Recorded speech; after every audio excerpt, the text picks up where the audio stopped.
Donc l'imprimerie du Noisetier a été reprise en 2013, janvier 2013, suite au départ à la retraite de Dominique Dumont, qui était le précédent gérant.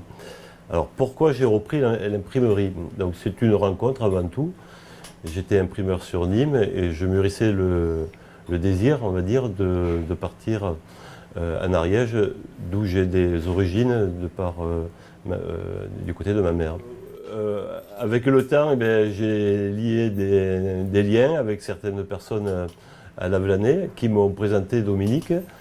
Et donc, très rapidement, Dominique m'a fait part de son souhait de céder l'entreprise. Et sur une période de 2 ans, on va dire, la chose s'est concrétisée, quoi. Disons, lorsqu'on reprend une société, là, dans un premier temps, il faut regarder comment les choses fonctionnent, l'existant, faire un peu l'évaluation des outils, des gens, leurs capacités, leur manière de travailler. Et très modestement, donc s'imprégner aussi de la culture de la société et de l'environnement dans lequel on travaille. Donc ça a été une période, on va dire, d'une année avant de pouvoir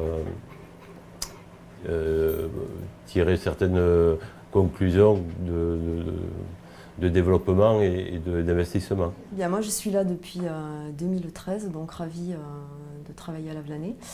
Ce que j'ai pu constater, c'est qu'en fait il a fallu se positionner par rapport à Internet, puisque Internet est en train de faire beaucoup de mal aux imprimeries. Donc en fait nous essayons d'être compétitifs par rapport à ça, de travailler dans les délais que nous donnent les clients pour les satisfaire au maximum, d'être proche d'eux, c'est-à-dire de leur dire ben non, cette photo elle n'est pas bonne, renvoyez-nous-en une autre, de façon à ce qu'ils ne soient pas déçus. Et surtout, surtout le nerf de la guerre, c'est le tarif. Donc essayer de pratiquer des tarifs au plus juste. Connaissant les tarifs pratiqués sur Internet, on essaye d'être compétitif aussi à ce niveau-là.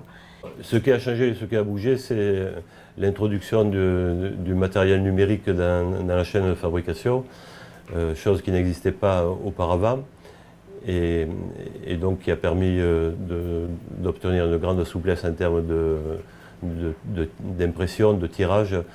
Aujourd'hui, on peut très facilement faire une brochure à 2 ou 3 exemplaires, alors qu'auparavant, il y avait quand même une quantité minimum qui était déjà assez élevée pour une association ou un particulier qui serait venu demander cette prestation.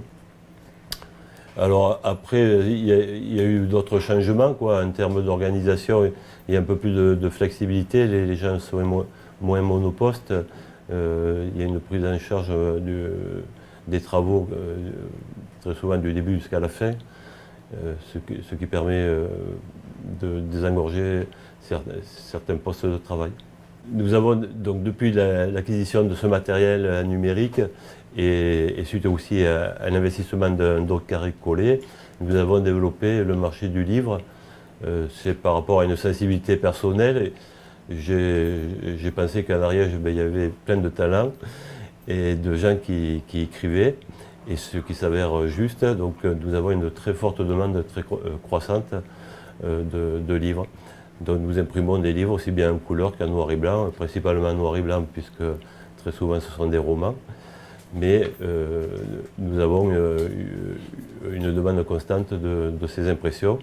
Nous devons en réaliser 5 ou 6 par mois de livres.